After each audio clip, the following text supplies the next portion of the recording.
Viewers, আসসালামু আলাইকুম। MD Rubel blog 89 আবার আপনাদেরকে স্বাগতম। আরও নতুন একটি ব্লগ নিয়ে চলে আসলাম। আজকে আপনাদের সামনে কথা বলবো ঢাকা, সিলেট টু ঢাকা নিয়ে। সো আজকে আমরা ঢাকা থেকে সিলেট কীভাবে ট্রেন দিয়ে যাতায়াত করা যায়, কীভাবে টিকিট কিনতে হয়, টোটাল ডিটেলস আপনাদেরকে দেখানোর চেষ্টা করবো। So let's go.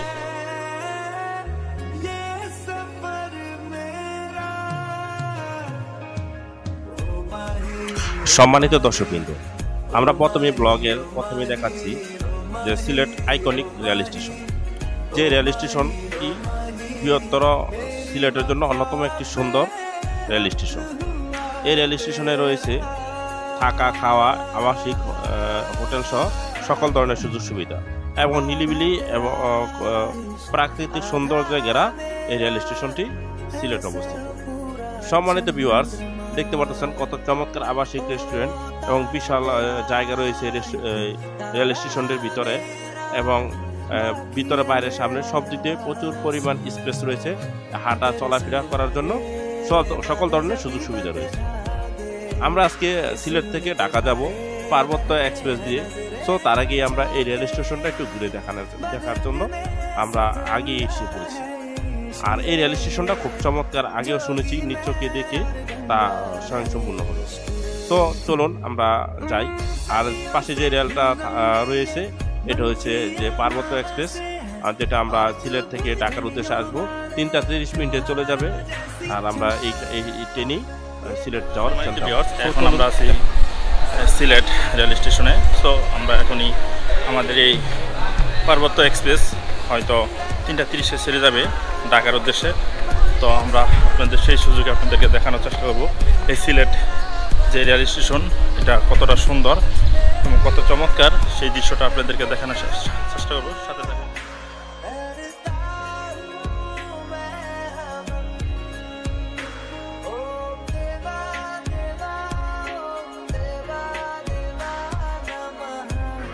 এই রেল স্টেশনটি কতটা সুন্দর, এই উপরে না উঠলে বুঝতে পারবেন না। অসাধারণ একটি রেল স্টেশন। আর আমরা চলুন দেখাই এই পার্বত্য এক্সপ্রেসের ভিতরের সিটগুলা কতটা সুন্দর এবং সাজানো গুছানো, পরিষ্কার পরিচ্ছন্ন, খুব চমৎকার একটি রেল পার্বত্য এক্সপ্রেস। সো আমরা চলুন পার্বত্য এক্সপ্রেসের টোটালটাই দেখানোর চেষ্টা করেছি বা দেখছেন এই ব্লকের মধ্যে। তো যারা নাকি সিলেট থেকে ঢাকা যাবেন বা ঢাকা থেকে সিলেট আসবেন, তাদের কিন্তু খুব কম ধরনের বাজেট হলে এই পার্বত্য এক্সপ্রেস দিয়ে আসতে পারেন।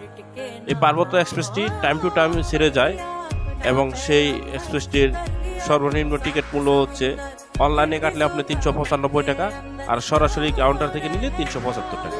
সো আমরা 375 টাকা এবং অনলাইনেও কিছু টিকিট ক্রয় করেছি এবং এই পার্বত্য এক্সপ্রেস দিয়ে যাতায়াত করার জন্য আরামদায়ক একটি ট্রেন আমরা উঠতে পেরেছি।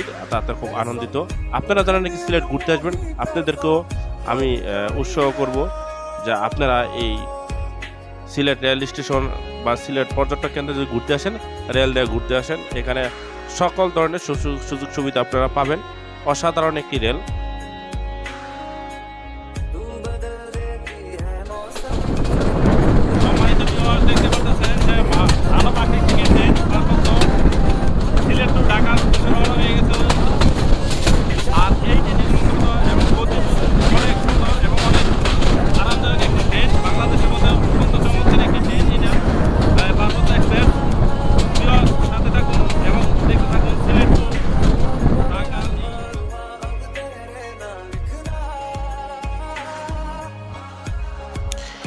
এই রেলযোগে যদি আপনি ঢাকা থেকে আসেন বা সিলেট থেকে যান, যেতে যেতে আপনি অনেকটি ভিউ পয়েন্ট দেখতে পাবেন।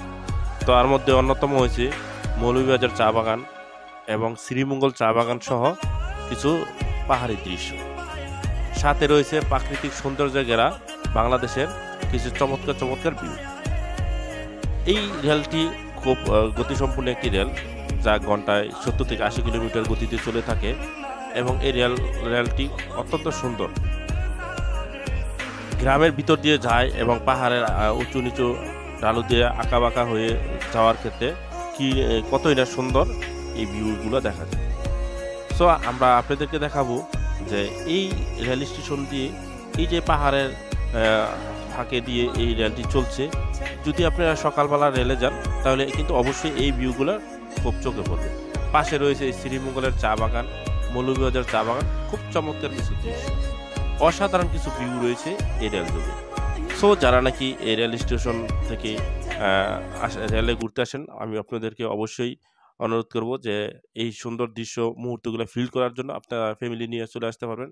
তো ইতিপূর্বে কথা বলতে বলতে আমরা ঢাকা বিমানবন্দর স্টেশনে চলে আসছি। এখনই আমাদের নেমে যাওয়ার টাইম, অলরেডি আমরা নেমে গেছি। ইনশাল্লাহ আবার নতুন কোনো ব্লগ নিয়ে আপনাদের সামনে কথা হবে, নতুন কোনো স্পেস নিয়ে আপনাদের সামনে কথা হবে। ততক্ষণ পর্যন্ত ভালো থাকুন। আসসালামু আলাইকুম। এভরিওয়ান ব্লগ 89 আপনাদের পাশে রয়েছে, থাকবে ইনশাল্লাহ।